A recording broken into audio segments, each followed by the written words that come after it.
Hey everyone, as you may have already seen, we are back in the UK and we're actually looking to buy an investment property. So we thought we would document our journey through a series of videos. Today we do have a viewing booked with an agent.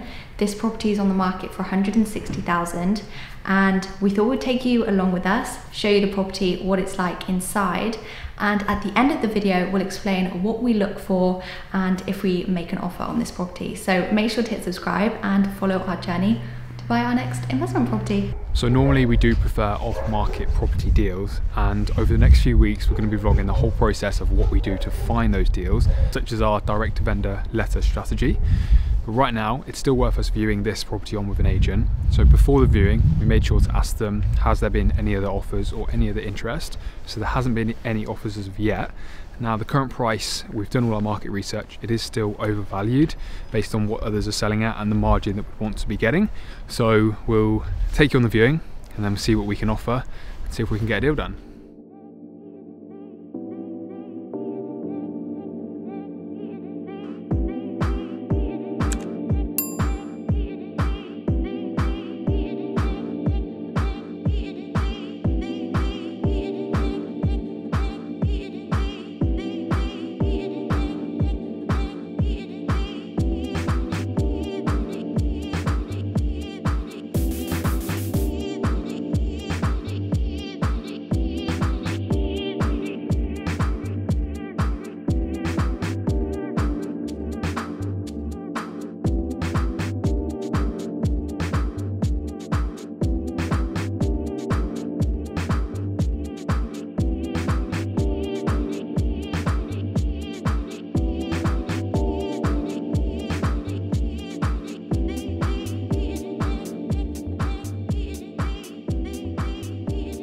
Hey guys, so we just got back from the viewing now and we thought we'd have a quick chat with you about what we look for when viewing these properties and also what our thoughts were on this specific property, the positives, the negatives, and what we're going to do next. So before the viewing, we wanted to make sure we found out what the owner's situation was. So on Rightmove, we could obviously tell the property was empty, which sometimes leads to a more motivated seller because obviously the property is just left empty with no one living in it. And in this case, the owner had gone into a care home and the son was dealing with the estate agent. So the son was selling it on behalf of his mum. And from our previous experience when we were agents selling properties for people that were in care homes, they normally needed the money to fund living in a care home because obviously they're very expensive, aren't they, in England? Yeah, and the property is empty. You know, as I said, there's no one else living there at the moment, so they are going to be still having to pay for certain bills and running costs of that property. And so that combined with the care home cost usually makes for a motivated seller. Now, at the time of recording, this property was added online on Rightmove around 2 weeks ago, so it hasn't been on that long, but they haven't had any offers yet. So, you know, coming up to the Christmas time, usually less people are viewing as well, and people are going to want the money moving into next year. So now let's have a look at the positives. As you could have seen on the little video, it didn't need a huge amount of work, so there wasn't any like structural problems. The garden was in good condition, the outside was in good condition. It was mainly, you know, decor and the kitchen and the bathroom. It was just very, very old inside, wasn't it? The typical probate style where you need to come in and do a new kitchen, new decoration. You know, the probate properties when they have those really bright coloured curtains, wallpapers, carpets, all of that stuff, which is fairly simple to do. We wanted to pay more attention to things like the windows, the electrics, the plumbing, you know, like someone said, any structural issues, and that stuff didn't seem too bad. It also had the potential to make off-road parking on that area as well, which is another positive. Had a decent back garden with rear access, and the upstairs bedrooms weren't too bad.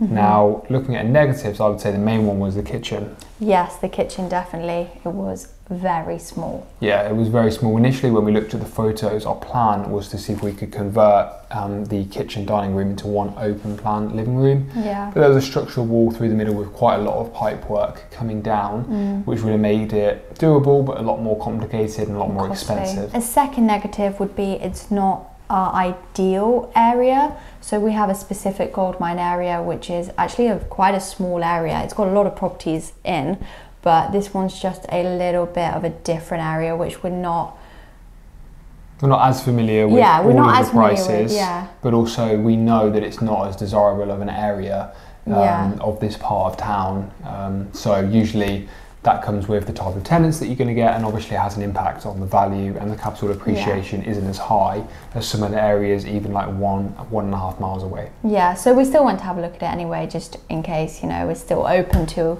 buying in that area, but just not our ideal area. Yeah, and it's good to keep building relationships with agents as well. Every time we go on a viewing like this, even if it doesn't come to buying that property, at least we get a chance to keep building a relationship with that agent, find out what else they have on the market. So whenever you're viewing, ask them what other properties they have. Maybe ask them what properties they've recently been to that aren't yet on the market, and if you could have a one-off or early viewing, that way you can get into the property any sooner. So now let's talk about offers and what we're going to do next. So usually we do make an offer on every single property that we see in our target area, because we've done all of our prior research before. We know what price we need to be buying that property, and unless we get there and something is drastically different, there's a huge structural issue, you know, it's always worth us offering. Now this property, as we've said, was slightly out of the area. And I think based on what we've seen today and based on what we need to spend, the offer that we need to place is quite considerably under the market value, probably like 30-35% under. And so we're not going to offer on this one. Do you mean, sorry, the list price, not market value? Yeah. Yeah, so the list price was... I said market value, sorry, what the agent had it on the market at compared to the price that we would buy it at was like 30-35%. That's a good point as well. The market value is very different to the list price you see on Rightmove. So some agents may overvalue a property 10-15,000 because that's what the owner wants.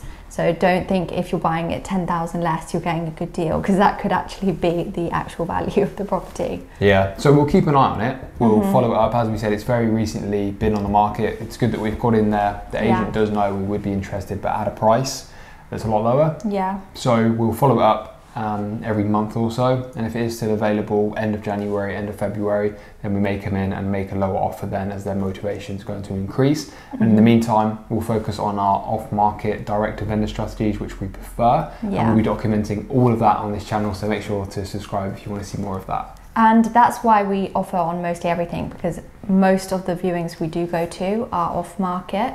And obviously you don't want to always offer ridiculously low to loads of agents, because they can sometimes not take you seriously or not want to waste their time with you, because they'll think, oh, you're just going to lowball offer them. So this was a new agent, by the way, so that we hadn't had that much experience. We have a new agent within the area, and so for us it's a good opportunity to start building a relationship with them, because we have some good relationships with other agents.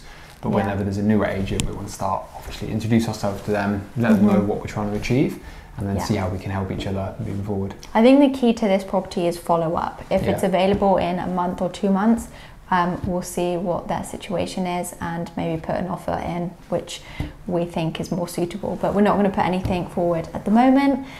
So yeah, we just wanted to share that with you guys. So we'll add that property to our spreadsheet, keep following it up. Now we have loads of tools, spreadsheets, downloads, and obviously all of our property training is now available. If you want to find out any more of that and you want to join our private mentorship, you know, chat with us on a daily basis and help you on your property journey, you can head over to the description and see the link in there.